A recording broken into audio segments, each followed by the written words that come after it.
28:11. Aí tem uma promessa de Deus para aqueles que guardam os seus estatutos e mandamentos. Diz assim: e o Senhor te fará prosperar grandemente no fruto do teu ventre, no fruto dos teus animais, no fruto do teu solo, na terra que o Senhor com juramento prometeu a teus pais te dar. Esse versículo, esse capítulo todo, Deuteronômio 28, você vai encontrar promessas maravilhosas de prosperidade. Tudo que a pessoa teria que fazer era obedecer aos estatutos, obedecer aos princípios, obedecer aos mandamentos, ter Deus como seu Senhor, não se voltar para os outros deuses, reconhecer Deus como Senhor. E aí você vai encontrar nesse capítulo aí 14 versículos, do 1º até o 14, você vai encontrar de bênçãos que Deus promete, de prosperidade para aqueles que guardam princípios. Mas se a gente não tomar cuidado, não aprender os estatutos, é isso que a igreja hoje está faltando, aprender os estatutos que trazem a prosperidade. Se a gente não se atentar a esses 14 versículos que prometem prosperidade, tem 56 versículos dizendo onde é que você vai parar caso você não queira obedecer 14. Ou seja, Deus é mais preocupado em nos esclarecer o mal de não cumprir os seus estatutos do que em nos informar da prosperidade nos seus estatutos. 14 versículos de bênção, em compensação, tem 56 que diz que você vai se lascar se você não guardar os estatutos de Deus. Alguém diga assim: não vai ser meu caso. Diga assim: eu vou guardar os estatutos de Deus. Mas é uma promessa de prosperidade. Versículo seguinte que eu separei para vocês aí, Josué capítulo 1, todo mundo conhece e prega. A promessa é assim, ó: estatuto cumprido, estatuto guardado, estatuto aprendido, guardado e cumprido. Não se aparte da tua boca o livro dessa lei. E tem gente que quer jogar o Velho Testamento fora e só tinha isso para Josué guardar. Antes, medita nele de dia e de noite, para que tenhas cuidado de fazer conforme tudo quanto nele está escrito. Não só a metade. Aí eu gosto de dar oferta, mas eu não gosto de dar dízimo, não. Aí eu gosto de dar oferta e dízimo, mas esse negócio de primícia, eu não estou nem sabendo o que é isso. Então tem gente assim, que ele quer fazer as coisas pela metade, ou do jeito que lhe agrada. Ele se torna senhor da sua própria vida, ele esquece que tem um senhor acima dele. E esse senhor é Deus. E entre ele e esse senhor, existem profetas e sacerdotes que mediam o seu querer e a sua vontade. Isso eu ensinaria em autoridade espiritual. E está dizendo assim, ó: para que tenhas cuidado de fazer conforme tudo quanto nele está escrito, porque então, só então, depois disso, farás prosperar o teu caminho e serás bem sucedido. O que você encontra de crente que é, sabe, mas ele é crente, e jura que vai para o céu, e vai. Mas ele não tem prosperidade, e ele nunca é um crente bem sucedido. Você vai encontrar isso dentro das igrejas na face da terra. A pessoa que é crente, a pessoa que está na igreja, ela não falta um culto, ela não falta uma reunião. Ele é obreiro, muitas vezes pastor, muitas vezes pregador igual eu, um apóstolo. Mas você não vê prosperidade na vida dela. E você não vê o caminho dela bem sucedido. A pergunta que eu faço é: onde é que está o problema? O problema está em Deus. Porque a pessoa continua buscando em Deus, continua orando para Deus, continua implorando e pedindo para Deus. E Deus fala assim: escuta aqui, escuta. Eu já fiz tudo que eu tinha que fazer.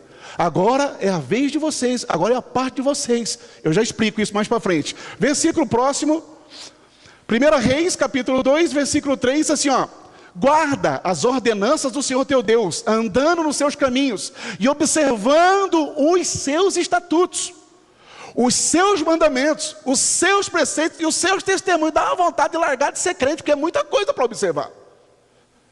Você fala: caramba, para eu ter alguma coisa, eu vou ter que guardar. Primeiro, guardar as ordenanças do Senhor. Eu vou ter que andar nos caminhos do Senhor. Eu vou ter que observar os estatutos do Senhor. Eu vou ter que observar os mandamentos do Senhor. Eu vou ter que observar os preceitos do Senhor, os testemunhos do Senhor. Você fala: cara, é melhor eu voltar para o mundo, porque é muita coisa para observar. E aí tem um monte de crente que não observa essas coisas. Ele só tem um rótulo de crente e uma roupa de crente e até uma igreja para congregar. Alguém diga assim: não é meu caso. Mas tem gente que só tem isso, mais nada, ele tem um rótulo de crente. Aí você vai ver se o cara pratica os estatutos, os mandamentos, as ordenanças. Não, ele não gosta, ele não quer. E quando vem, sobe no altar aqui para falar isso para ele, ele não vem num negócio desse aqui. E quando vem para observar. E quando vem para falar mal. Alguém diga assim, não é meu caso. Ah, mas pode falar mal, não ligo não. Eu estou aqui como profeta de Deus, e profeta é para ser massacrado, se for o caso. Não vem me crucificar aqui não, que eu chamo a minha mulher ali atrás, ali. Mas, profeta, ele não é bem quisto, não é bem-vindo. E nós estamos aqui na qualidade de profetas. Como está escrito na lei de Moisés, para que prosperes em tudo quanto fizeres e por onde quer que fores. Se eu quiser prosperar, eu vou ter que olhar para isso aí, discernir o que é isso aí, pegar um dicionário, aprender o que é isso aí, buscar o que é isso aí, onde é que está isso aí.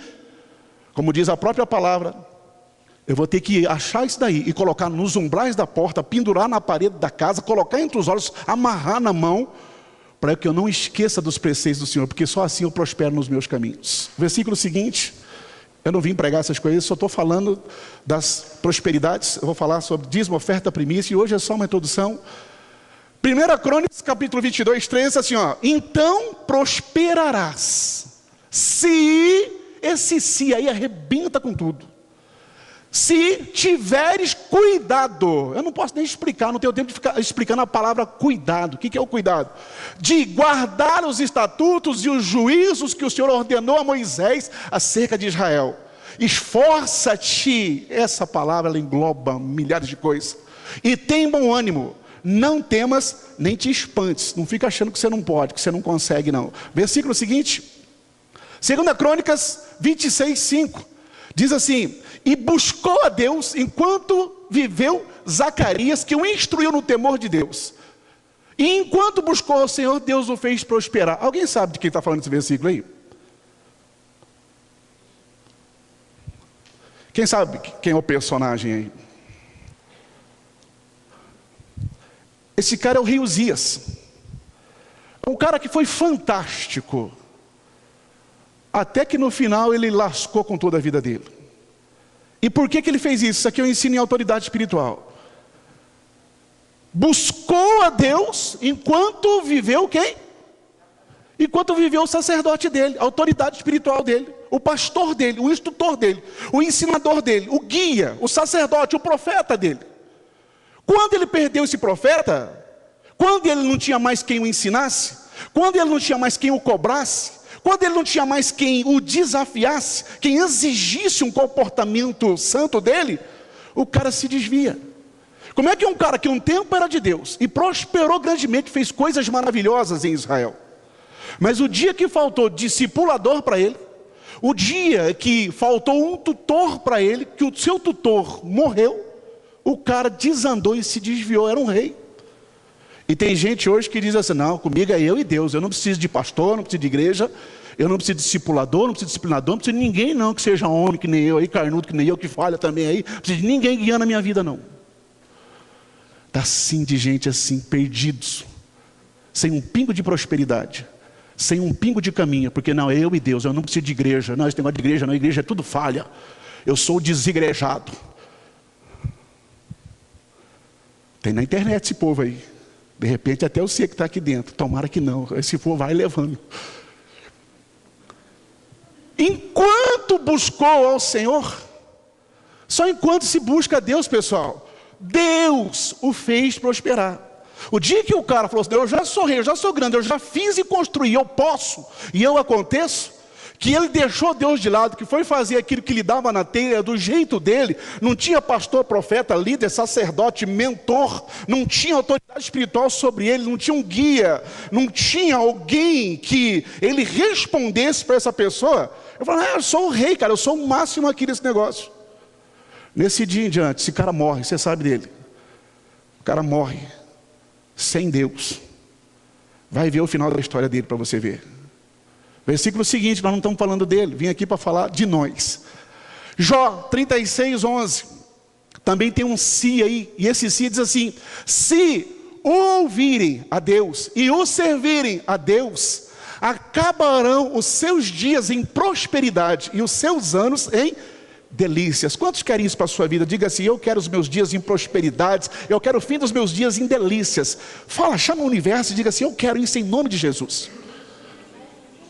É para isso que nós estamos fazendo esse seminário de prosperidade. Porque é impossível você ser de Deus e não ser próspero. Tem como ser crente e não ter prosperidade. Porque tem crente que pensa que é de Deus, mas ele só tem o nome de crente. Versículo seguinte, se é que já acabou, Salmo 25, 12. Aí diz assim: qual é o homem que teme ao Senhor? Isso aqui é música, é cantada, né? Cantada pelo pessoal da apóstola Valnice Milhões lá, né? Qual é o homem que teme ao Senhor? Temer ao Senhor não é ter medo dele. Temer ao Senhor é andar nos caminhos dele, nos estatutos. Temer a Deus aqui é: o que é que o Senhor pensa? Porque eu quero pensar que nem o Senhor. O que é que o Senhor quer que eu faça? Porque eu quero fazer o que o Senhor quer que eu faça, não o que eu quero fazer. Qual é o homem que teme ao Senhor? Este Deus ensinará o caminho que deve escolher. Não vai fazer besteira nunca, não vai andar por caminhos errados nunca. Ele permanecerá em prosperidade, e a sua descendência herdará a terra. Posso ouvir amém por isso, pessoal? Isso tem que ser vivo na gente. Tem mais versículo aí? Salmo 35, 27, gosto dele também. Todo mundo praticamente conhece esse salmo, que diz assim, ó: bradem de júbilo e se alegrem os que desejam a minha justificação, e digam continuamente: seja engrandecido o Senhor, que se deleita na prosperidade do seu. Deus tem prazer na prosperidade de quem o serve, não é de qualquer crente não. Deus tem prazer na prosperidade de quem é dele, de quem trabalha para ele. O que eu tenho que descobrir é o que é esse negócio de trabalhar para Deus. O que eu tenho que descobrir é esse negócio de servo de Deus. O que significa ser servo de Deus? Porque tem gente, que eu vou repetir, ele é crente, ele tem uma igreja para congregar, ele frequenta uma igreja, ele está lá, ele é um número lá dentro, ele até leva dízimo, oferta primícia, mas ele não serve a Deus. Ele é um cristão até. Mas você tem que entender também o significado da palavra cristão. E aí está dizendo assim, olha: seja engrandecido o Senhor, que se deleita, que se agrada de ver o seu servo prosperar. Mais versículo. Daniel, todo mundo conhece a história do cara. Um cara político, metido com a política, dentro de um país que não era o dele, escravizado por um país, passou por 4 reinados, mas aí diz assim, ó: este Daniel, pois, prosperou. Não interessa se o cara foi deportado, o importante é que ele era de Deus. No reinado de Dario, no reinado de Ciro, o persa, Daniel prosperou. Se Daniel prosperou, ele é figura para que eu saiba que é alguém que eu posso esperar ter a mesma prosperidade dele. Outro versículo, João 3, capítulo 1 e o versículo 2. Está lá no Novo Testamento. Mas aí está dizendo assim: amado, é um desejo de João, não é Pagaio.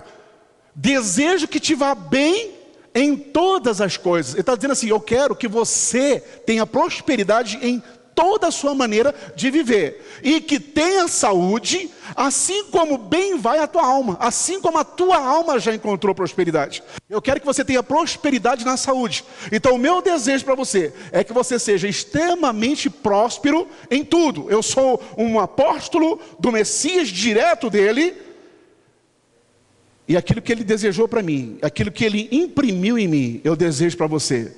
Que você seja uma pessoa extremamente muito bem em qualquer coisa que você vá fazer. E aí nós entramos em algumas separações, algumas coisas que eu coloquei ali, para a gente poder conversar um pouquinho sobre isso. E eu coloquei assim: prosperidade é um direito nosso. Todo mundo já sabe disso. Posso ouvir amém, pessoal? Agora, o que é prosperidade? Um direito nosso? Queridos, quando Deus constrói esse universo, você vai ver eu falar muito disso. Deus, ele fez esse universo, Deus formatou esse mundo aqui, e deu a esse mundo aqui preceitos, deu a esse mundo estatutos, leis. Eu vou chamar sempre de universo. Você pode chamar de mundo espiritual, é a mesma coisa. Você pode chamar de o porvir, aquilo que nós não vemos, a outra dimensão. Mas o importante é, nós somos criados dentro de um universo. E esse universo é regido por leis. Posso ouvir amém por isso, pessoal? E essas leis também são chamados princípios, também são chamados estatutos, também são chamados mandamentos. E isso tudo que você vê aqui, até aquilo que a gente não vê, ele tem uma forma de existir, e essa forma de existir, esse jeito de existir, foi determinado por Deus. Foi Deus que construiu desse jeito, dessa forma, dessa maneira. Posso ouvir amém? Todo mundo aqui sabe o que é um computador, sim ou não? O apóstolo está lá operando o notebook do apóstolo Lico. Ele falou para ter cuidado, para não derramar nada aí não, viu? Nenhuma lágrima de raiva em cima dele, por exemplo. Está ali operando o notebook. Todo mundo aqui conhece um computador e um notebook, sim ou não? O notebook que está se operando lá é um notebook construído por quem mesmo? Quem foi que construiu esse notebook aí? Pela Dell. A Dell construiu esse notebook. A Dell construiu o notebook e a Dell tem alguém por trás dela. Tem alguém que inventou o notebook, sim ou não, pessoal? Tem alguém que inventou, depois do notebook, os programas. Por exemplo, a Microsoft, o programa que nós mais usamos nele, é elaborado pela Microsoft, pelo seu Bill Gates. A pergunta que eu faço para você é, aquele notebook já está construído, sim ou não? Sim ou não? Já está pronto, sim ou não? Os programas que estão nele, um deles nós estamos usando aqui, eles já estão prontos ali naquele computador também, sim ou não, pessoal? Sim ou não? O nosso mundo, o nosso universo, também tem alguém que o formatou e o criou. Nós moramos dentro de um computador, vamos fazer essa analogia, e dentro desse computador estão todas as programações pré-programadas para que nós possamos agir nesse universo. Aquele notebook, o seu Bill Gates não tem que vir aqui, o pessoal da Dell não tem que vir aqui, o pessoal da Microsoft não tem que vir aqui, eles construíram e deram para a gente. Eles construíram, colocaram leis ali, colocaram programas, dependendo do que você faz ali, você põe porcaria, você vê porcaria, você põe vírus, você acaba com aquilo ali. Dependendo do jeito que você usar, você tira dele o bem, e dependendo do jeito que você usar, você tira o mal. O seu Bill Gates não vem aqui, o pessoal da Dell não vem aqui, o pessoal da Microsoft não vem aqui, porque ele colocou na nossa responsabilidade, criou e nos deu como responsáveis. O problema do nosso universo, que não é problema, é problema para quem não sabe dessas coisas. Ele foi criado por um Deus, e o nosso Deus deu um formato para ele, o formatou, o programou e entregou nas nossas mãos. E disse para nós, num livro chamado Bíblia, tudo o que nós devemos fazer para tirarmos dessa programação universal o que for bom para nós. E nos advertiu que se nós usarmos isso de qualquer forma e de qualquer maneira, nós também traremos um mal para as nossas vidas. Meu filho acabou de montar um computador e a primeira coisa que a mãe dele perguntou é, escuta, tem antivírus nesse computador? Passou um ano montando o computador, né? Um veneno de computador, um daqueles potentes mesmo. O menino tem 17 anos e ele passou um ano trabalhando para montar um computador de centenas de reais, caríssimo. E agora, como é que ele vai usar esse computador? Era o que a mãe dele, que é mãe ao extremo muitas vezes, porque pega no pé dele, está ali tentando proteger, está dizendo como é que você vai usar esse computador. Você vai derramar café nesse, você vai destruir as teclas dele, igual destruiu do notebook do seu pai, você vai fazer isso, tem antivírus nesse computador. Por quê? Porque o computador pode ser destruído por quem está usando. Você acredita que esse mundo também, você não consegue destruir o mundo, mas você consegue destruir o universo ao seu redor, se você não souber manusear esse computador universal que Deus te deu. Ele deixou para você. Jesus na cruz disse assim, está consumado, eu já fiz tudo que tinha que fazer, meu pai já fez tudo que tinha que fazer, eu estou voltando para o meu pai, agora é com vocês. Se vocês usarem as ferramentas certas, nós chamamos de princípios, se vocês cumprirem os princípios certos, apertarem as teclas certas, usar a programação correta, vocês terão desse universo que meu pai construiu para vocês, todas as coisas boas para a vida de vocês. E nessa coisa toda, chamada coisas boas, nesse universo que Deus constrói, nesse computador que nós moramos, Deus nos deu um programa chamado prosperidade para nós usufruirmos dele. Essa prosperidade é direito nosso, Deus já decretou ela no DNA do universo, na formatação do universo. Deus decretou essa prosperidade, ela é direito nosso. Tem um programa chamado prosperidade, nós estamos usando aí um programa chamado PowerPoint, é isso?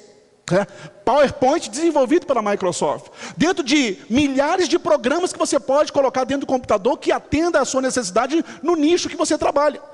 Para esse trabalho nós estamos usando um programa chamado PowerPoint. A pergunta que eu faço é, você sabe quais são os programas que Deus deixou para você usar? E que você, sabendo usar cada um deles, vai trazer para você o benefício para o qual a finalidade dele é simplesmente esperada de você?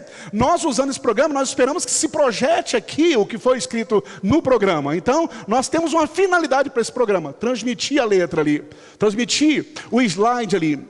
A prosperidade é um direito meu, é um direito nosso, mas a pergunta que eu faço é, eu tenho a programação da prosperidade? Tenho, eu sei usar? Porque tem gente que não sabe usar um notebook daquele lá. Tem gente que tem um computador em casa e não consegue usar. Tem gente que não consegue usar um computador de bolso chamado smartphone. Tem gente, hoje eu falei com uma pessoa, disse assim, não, meu telefone é daqueles antiguinhos. Por que não? Mas você não tem um WhatsApp? Não, não tem um WhatsApp. Mas por que não? Porque eu não sei usar. Não é que não sabe usar, é que não quer aprender a usar. Não sabe os princípios para se usar o WhatsApp, que tem que ter o smartphone necessário para aquele programa ali chamado WhatsApp e usufruir de falar com o mundo inteiro através daquele equipamento ali. Então tem muita gente que não tem a prosperidade porque não consegue atinar com a forma de obtê-la. Não será mais o caso de ninguém aqui nesse lugar. Posso ouvir amém por isso? A prosperidade é um direito nosso. Deus já nos deu essa prosperidade. Ela já está desenhada no universo. Não precisa, isso aqui vai parecer estranho, mas se fosse para você vir aqui ouvir tudo que você já sabe, você estaria perdendo seu tempo. Então você precisa ouvir algumas coisas novas, para sua mente pelo menos. Então a senhora, que estranho, eu nem preciso pedir prosperidade para Deus. É burrice minha pedir prosperidade para Ele. Uma vez que Ele já me deu os caminhos para a mesma. Uma vez que Ele já desenhou o mundo para que esse mundo me traga a prosperidade, quando eu usar a programação chamada prosperidade, e quando eu usar corretamente esse programa, quando eu teclar nas teclas que farão a prosperidade saltar diante dos meus olhos. A cada tecla que a apóstola Cátia aperta lá, aquela programação ali muda. Eu preciso saber que tecla apertar para que a prosperidade me aconteça. Se Deus já fez, qual que é o problema que eu sou pobre hoje? Eu não sei usar a programação chamada prosperidade. Posso ouvir amém, pessoal? Passo seguinte, apóstolo. Essa prosperidade, ela está à nossa disposição. Quando eu digo à nossa disposição, entenda bem, querido. Quando Deus constrói o mundo, Ele construiu o mundo para todo ser humano que habita nesse mundo, nesse universo, nesse cosmos. Amém até aí? E essa prosperidade, ela está à nossa disposição, à disposição do ser humano. A prosperidade, ela não é inerente aos crentes das igrejas, aos evangélicos, aos cristãos. A prosperidade, ela é para qualquer pessoa que souber os princípios da mesma. Você conhece gente que não vem na igreja aqui, me desculpe, e que é mais rico do que você? Sim ou não? Conhece? Sim ou não? Você conhece você conhece gente que nunca entrou dentro de uma igreja e é milionário? Sim ou não, pessoal? Por que essas pessoas são milionárias? Você acha que é o quê? Porque elas têm Deus no coração dela? Porque elas são crentes evangélicas? Porque elas conhecem a Bíblia? Não, essas pessoas sabem o caminho da prosperidade. Essas pessoas, elas têm feito aquilo de alguma forma, de alguma maneira, que atrai prosperidade para elas. Se não foram elas, herdaram a herança de alguém que assim o fez. Alguém construiu a prosperidade do nada? Sim. Mas como é que uma pessoa consegue do nada, mesmo não sendo crente, chegar aos níveis máximos da prosperidade? Só uma pessoa que conhece os princípios da mesma. Pode nunca ter entrado dentro de uma igreja, pode nunca ter pegado a Bíblia na mão, mas se a pessoa ela cumpriu, mesmo que ela não percebesse, mesmo que ela não focasse nisso, mas se ela cumpriu princípios de prosperidade, que são centenas, nós vamos falar de 3 aqui. Se ela cumpriu princípios de prosperidade, ela é próspera. Não interessa se ela vai para o inferno depois. Não interessa se ela é rica aqui, se ela ganhou tudo aqui e perdeu a salvação. Mas essa pessoa adquiriu prosperidade de alguma forma, de alguma maneira, porque a prosperidade, ela é da humanidade. E as pessoas muito pobres, como é que acontece? Deus diz que sempre haveria pobres na terra. Por quê? Porque Deus sabe que sempre haverá pessoas que não entenderão, que não atinarão, que não conhecerão os caminhos da prosperidade. Talvez pessoas que falta você ir lá evangelizá-las, falta você ir lá e descortinar isso para elas. Por quê? Porque você está sendo descortinado na prosperidade. Então sempre haverá pobre na terra, sempre vai haver doentes na terra. Por quê? Porque as pessoas não sabem os caminhos. Por exemplo, para a cura divina, tem um caminho certo para a cura divina. Tem um caminho certo para a salvação. Eu só preciso acessar os programas. Eu entrei dentro da igreja cru, entrei dentro da igreja, aceitei Jesus como meu único e suficiente Salvador. Tá, acabou aí? Para algumas igrejas sim, para alguns pastores sim, porque nem eles têm o que ensinar, nem eles aprenderam o que ensinar, eles não sabem. Eles aprenderam que as pessoas têm que vir para a igreja, têm que simplesmente levantar a mão, aceitar Jesus como único e suficiente Salvador. Depois disso tem que batizar, depois disso tem que ser batizado do Espírito Santo, depois disso senta aí e assiste culto. Tem muitos altares que não sabem das suas responsabilidades. Por quê? Porque não buscam para si mesmo. O conhecimento deles é tacanho, é aquele conhecimento afunilado. Por quê? Porque sair do funil do conhecimento dá trabalho. Precisa se buscar esse conhecimento, precisa se aprender, precisa estar aberto às novas interpretações, precisa ter uma mente que queira buscar isso, uma mente que se expanda. E quanto mais conhecimento, mais expansão. Mas tem muita gente falando, opa, isso aí é heresia. Isso aqui eu não quero aprender, isso aqui eu não vou ouvir, esse negócio aqui eu acho que não está na Bíblia. As pessoas se fecham nas suas crenças, não buscam o conhecimento. E por isso você vai ver que crente dentro de uma igreja, ele tem a salvação, mas ele não tem a prosperidade.